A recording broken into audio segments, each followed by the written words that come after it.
Ya, akhirnya telurnya pecah gitu dan kegemparan politik akan mulai hari ini. Saya kira itu satu sikap yang pada akhirnya memang harus diambil, walaupun orang anggap kok terlambat ya Ibu Mega memecat Jokowi dan keluarganya. Tapi sekali lagi ini soal momentum, bahwa secara etik PDIP sudah menutup ingatan dengan Jokowi, tetapi momentumnya kelihatannya baru ditemukan hari ini. Dan itu tentu terkait dengan peristiwa-peristiwa yang sedang dialami oleh beberapa petinggi PDIP yang terancam untuk dikriminalisasi itu. Jadi satu posisi yang saya kira tepat, Bu Mega akhirnya memberitahu bahwa this is garis yang hendak dia tempuh itu. Jadi mulai hari ini Mega menyatakan bahwa dia siap untuk berseteru dengan Jokowi, kan itu poinnya. Nah, masalahnya adalah apa langkah yang bisa menimbulkan semacam perhitungan bahwa pilihan Mega itu adalah betul-betul pilihan yang jujur, pilihan yang memungkinkan PDIP memulihkan kembali martabatnya. Jadi poin pertama adalah pemulihan martabat PDIP karena terus-menerus dibayang-bayangi oleh defect, oleh cacat yang dibuat oleh kadernya, yaitu mantan Presiden Joko Widodo. Nah, dalam konteks itu saya kira Ibu Mega memikirkan dengan baik bahwa dengan kalkulasi benefit cost politik apapun, PDIP harus mengambil langkah maksimal ini atau langkah radikalnya, itu memecat 3 orang itu. Dan 3 orang itu artinya itu satu keluarga sebetulnya, dan sinyal itu adalah sinyal yang sangat politis tentu dengan sendirinya, kan ini langkah politik tapi juga ideologis, menguatkan kembali prinsip PDIP bahwa partai ini harus diatur secara etis. Jadi yang melanggar etis itu adalah langgaran tertinggi itu, melanggar perjanjian, melanggar konstitusi, pada akhirnya dianggap sebagai melanggar etis di dalam PDIP itu kejujuran. Dan Pak Jokowi memang dirumuskan sebagai orang yang tidak jujur, berbohong, manipulatif, atau bahkan berkhianat terhadap prinsip-prinsip kepartaian itu. Itu dasar kenapa publik akhirnya harus menilai bahwa Megawati kembali pada sikap dia yang betul-betul tegak lurus dengan prinsip-prinsip perjuangan dia dalam masa yang sangat panjang itu.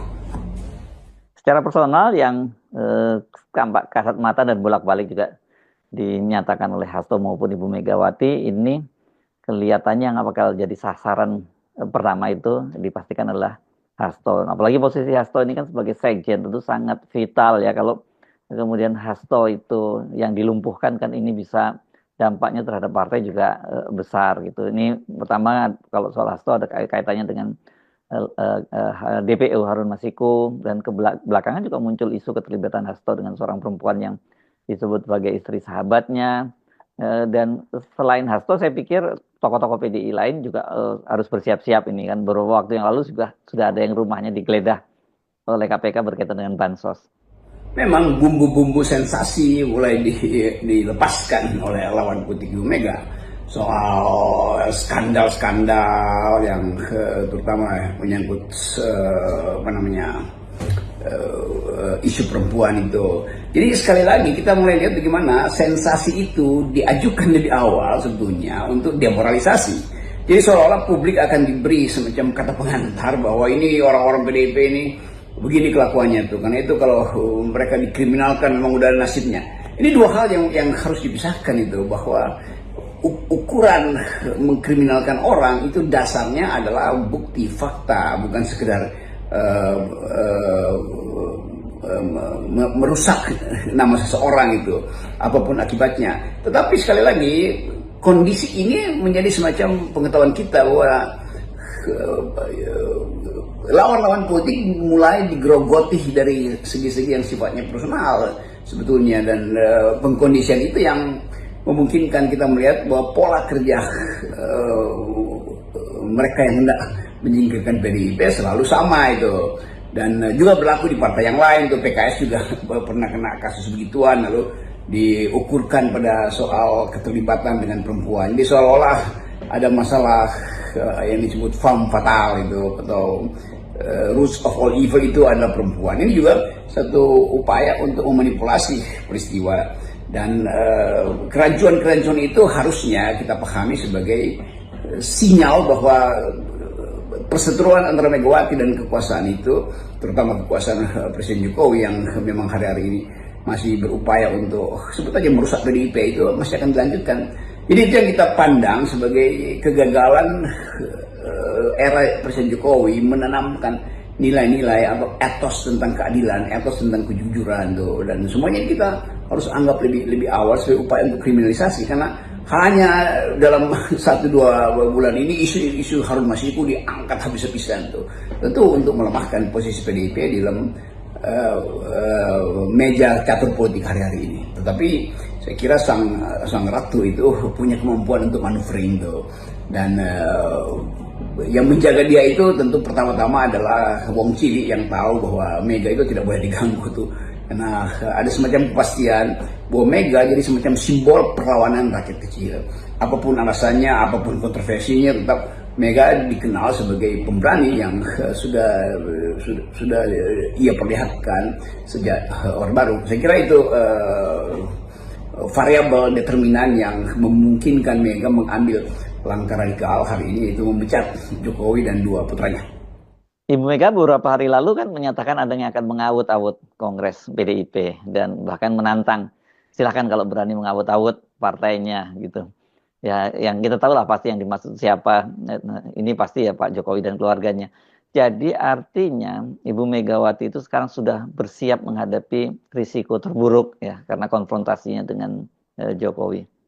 Saya kira semua orang yang pernah belajar tentang skandal dalam politik dan decaying, political decaying di dalam institusi partai itu tahu bahwa selalu ada 2 gerakan untuk kriminalisasi itu dimulai dengan tadi memojokkan secara moral, lalu ada gerakan yang paralel yaitu gerakan dari dalam untuk membusukkan dari dalam kan. Jadi pembusukan ini juga mulai kita bisa prediksi bahwa akan ada orang-orang dalam PDIP yang mulai berupaya cari peluang untuk menggantikan posisi-posisi dari tokoh-tokoh yang sedang diincar oleh KPK atau oleh kejaksaan atau oleh polisi. Kan semua itu juga memperlihatkan bahwa para munafikun sebetulnya juga menunggu saat PDIP melemah, dan dari dalam mereka berupaya untuk mengambil alih posisi Ibu Mega. Itu yang saya kira menerangkan mengapa Ibu Mega dari awal mengatakan bahwa dia akan diaut-aut. Dan Mega tahu bahwa yang akan mengaut-aut dia adalah Jokowi. Dan Mega tahu bahwa proyek mengaut-aut itu bukan sekedar dari luar, tapi juga dari dalam tuh.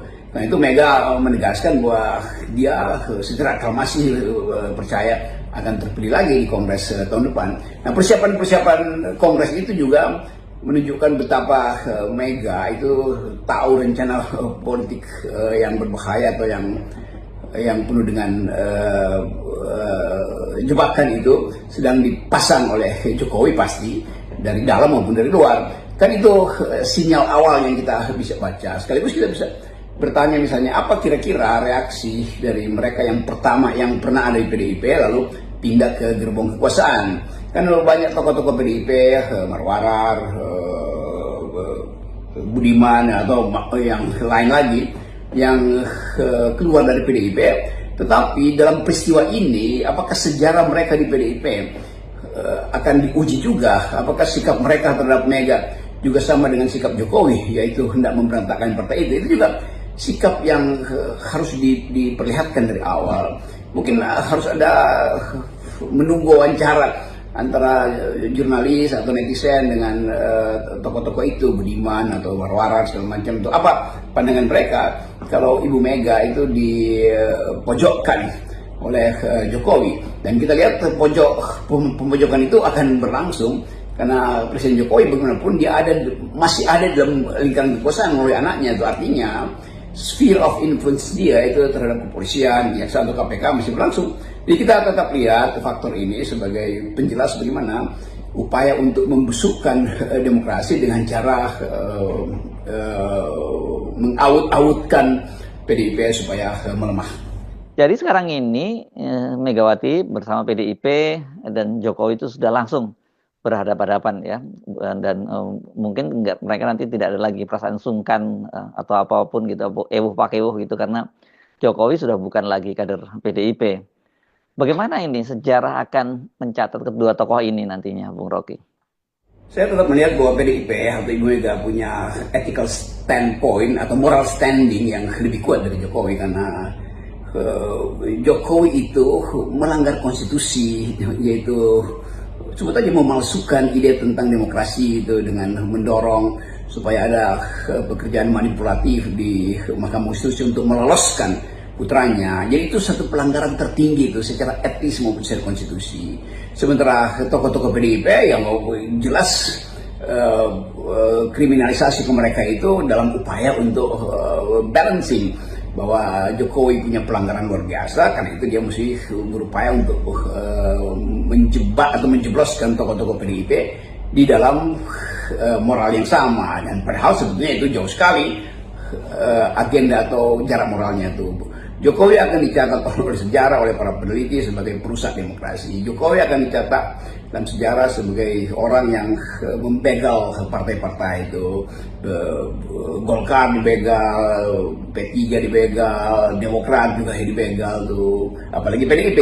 Jadi kelihatannya kita mesti belajar dari endapan politik selama 10 tahun ini bahwa Jokowi tidak menghasilkan demokrasi, dan kegagalan itu yang menyebabkan Jokowi akan dicatat sebagai bapak yang atau kepala negara yang justru menurunkan keunggulan-keunggulan moral dalam demokrasi. Saya kira itu yang harus kita ucapkan hari-hari ini. Ya. Salam akal sehat. Salam akal sehat.